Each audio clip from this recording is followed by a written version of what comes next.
Bom, agora eu vou continuar com outros exemplos, né? Eu acho que a gente aprende muito quando a gente vê muitos exemplos, né? A gente vai, na verdade, introduzindo complexidade de maneira gradual, né? Aqui já é um exemplo um pouquinho mais complexo, né? Ainda vou usar um comandinho interessante para a gente aprender um pouquinho mais sobre Python e testes. Bom, o que é que eu quero fazer nesse exemplo 3? Eu quero fazer um programa que lê n valores inteiros, onde n é um valor entre 0 e 100 que deve ser lido, ou seja, o usuário que deve digitá-lo. Então, o usuário digita um valor e a gente vai ler esses n valores. Né? Que o usuário, se ele digitar 30, a gente vai ler 30 valores. Se ele digitar 50, a gente vai ler 50. Mas se ele digitar 200, isso é um número inválido, a gente deve apontar como um erro aqui, né? Porque o número, pela especificação, está dito que tem que estar entre 1 e 100. E a gente vai armazenar esses valores que forem digitados na lista e depois a gente vai mostrar apenas os valores pares. Fácil, né? Vamos ver como é que faz isso, passo a passo. Então, vamos começar. Bom, precisamos de uma lista, né? Então, vamos começar com a lista vazia. E eu chamei ela de lista. Eu vou pedir para o usuário me digitar quantos elementos ele quer, né? Que a gente digite para colocar na lista. Então, isso seria a maneira mais simples de fazer e a gente poderia ignorar caso ele cometesse um erro. Poderia usar também um try except aqui para checar. Mas eu posso também usar um assert aqui, né, que é uma maneira interessante de checar essa pré-condição, né, verificar se o usuário digitou um número correto antes de eu poder fazer a entrada de dados na lista. Se ele digitou um inválido, eu vou interromper isso. Então, minha pré-condição é inválida, eu paro o programa. Como é que eu faço isso? Bom, olha só que interessante, é um assert duplo aqui, né? É um assert que tem uma condição, end, outra condição. E tem uma condição nova ali que talvez alguns de vocês já conhecem, né? Porque já devem ter lido no livro do Laszlo-Vik, lá no capítulo de testes. Mas se eu não mencionei antes em aula, então eu vou falar dela aqui. Eu estou ali afirmando, afirme que n é uma instância do inteiro. Acerte que isInstance n int. O que significa essa função isInstance? A função isInstance fazendo uma checagem se o primeiro parâmetro, que no caso é n, pertence ao tipo do segundo parâmetro, que no caso é int. Então, eu estou simplesmente checando se n é uma instância do tipo inteiro, se n é um valor do tipo inteiro. Se eu quisesse checar que n fosse um valor do tipo real, eu faria assert isInstance n float. Se fosse string, eu faria isInstance n string. Então, a gente pode usar os tipos, né, como eles são definidos em Python. A gente já discutiu isso nas primeiras aulas. Vocês podem ir lá revisar quais são os tipos que Python permite, primitivos. E usar o isInstance aqui. No caso, o isInstance aqui é para garantir que o usuário está digitando um inteiro. Se ele digitar um número real, ele vai ser inválido. E a gente quer não só que o número seja inteiro, mas que ele esteja entre 1 e 100. Então, a gente fez essa condição segunda aí, né? 1 menor ou igual a n, menor ou igual a 100. Ou seja, n tanto é maior ou igual a 1, como n menor ou igual a 100.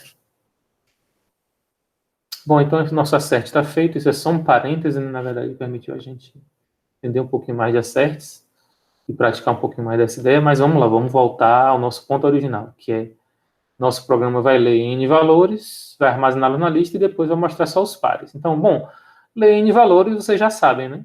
Vai fazer um loop aqui, né? Vamos fazer um for, variar numa range n, uma range de n, porque eu quero fazer n vezes a leitura de dados que o usuário vai digitar. Então, aqui eu faço a leitura de dados que o usuário vai digitar. Peço para ele fazer o input. E aí estou te pedindo para ele digitar o iésimo elemento da lista. Iésimo aqui, na verdade, não. I mais um ésimo, né? Porque a gente não quer falar o zerésimo, a gente quer falar o primeiro, o segundo, o terceiro, né? Enfim. Digite o elemento 1 da lista. Para o usuário, ele só veio 1. Para a gente sabe que começa do zero. Bom, aí adicionamos esse elemento à lista. Nosso for segue caminhando.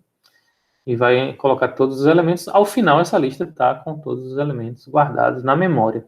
E depois, o que a gente faz com esses elementos? Então, vamos mostrar apenas os pares. Mas como fazer para selecionar apenas os pares? Bom, a gente tem que varrer a lista toda inteira de novo. E como é que a gente varre a lista? Usando um loop.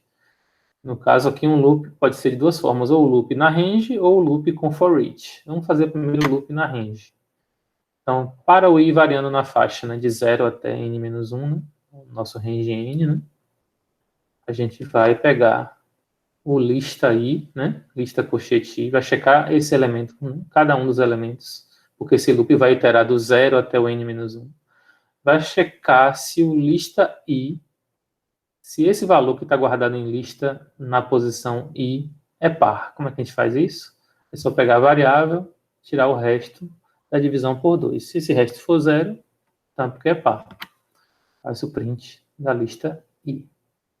Observe que se o lista i for ímpar, né, esse valor será falso, ele não fará o print. Bom, simples assim, né? Esse é um programa que o que tem de complicado aqui, de novo, talvez é esse acerte, talvez tenha essa ideia, né, que está sendo elaborada gradualmente de usar um loop com listas ou vetores, né, varrendo através de um loop for. Então, o loop for é especialmente útil para varrer listas, né? Agora, como eu disse, não precisa de fazer esse exemplo com o range, né? A gente pode fazer ele com for each. Como é que ele seria com for each? Bom, todo o resto é igual, eu não vou, né, entrar em detalhes aqui. O que vai mudar é o for. Agora estou fazendo for, né? Para o valor, para cada valor na lista, faça. Faça o quê? Se o valor tiver por par, né? Se o resto da divisão de valor por 2 for 0, então ele é par, então mostre o valor.